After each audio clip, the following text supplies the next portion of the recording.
ถือไม่ถือ4ไปก็ได้08มาแล้วพี่เอก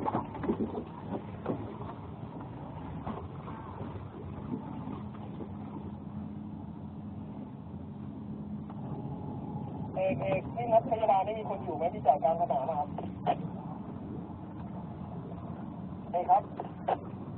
ประมาณ13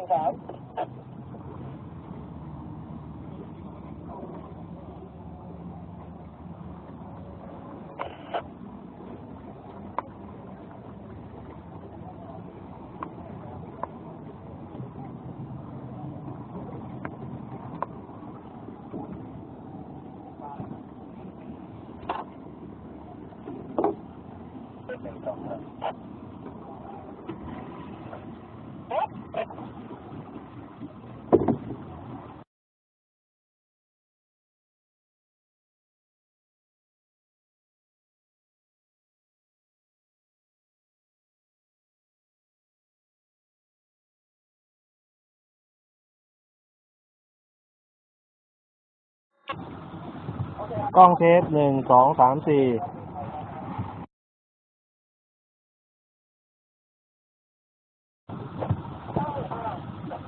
ปรับมุมกล้องขึ้นด้านบนถูกต้องไหมครับ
ไปครับเชื่อมา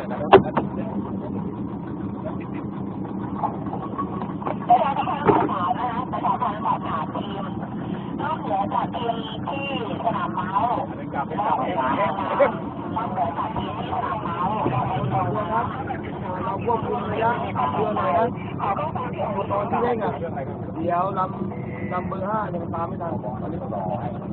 ได้มันใส่40ครับตอนนี้มันเป็นเครื่อง40แดง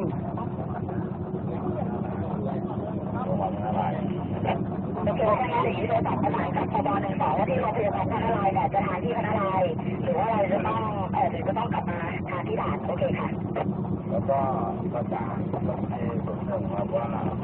ส่งกรรมการเป็น08หรือใครมาไปลงใน2ที่ครับว่ามันอยู่ที่ไหนแล้วก็ที่ไหน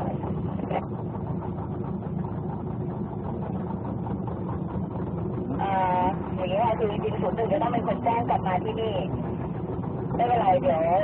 สอบถามให้ค่ะ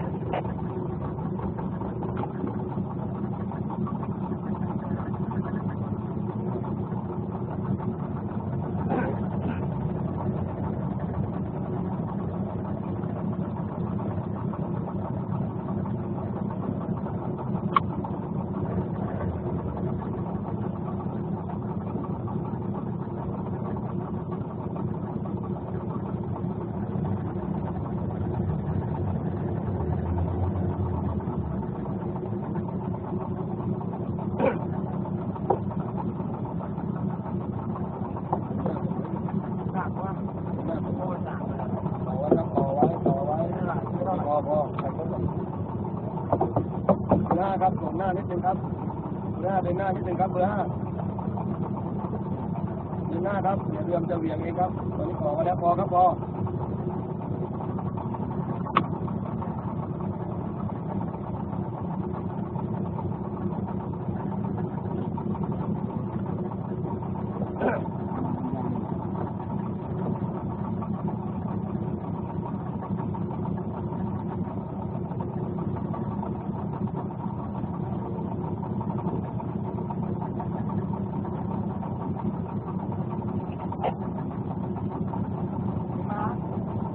ต้องกลับเข้ามาแล้วนะเนี่ยส่งข้าวเลยแจ๊ก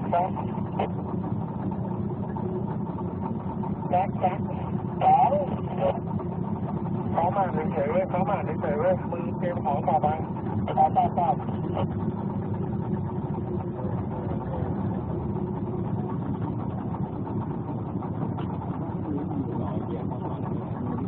ก็คือตอนผมไม่ทำมันต้อง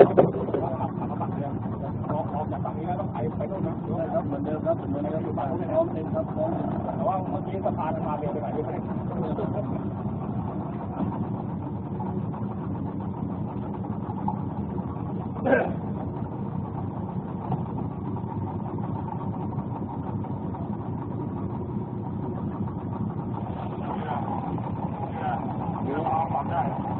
ไปครับไปครับระวังมือนะครับระวังมือ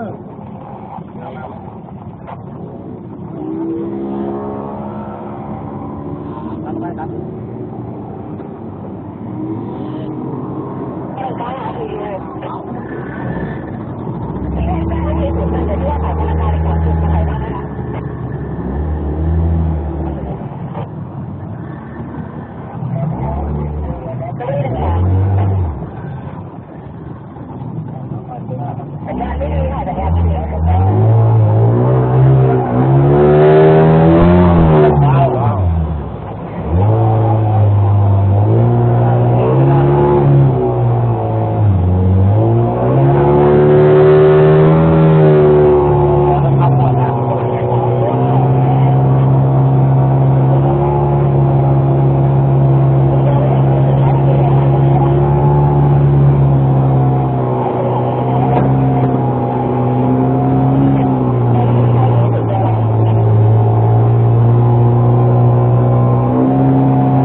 ตัดเลยนะ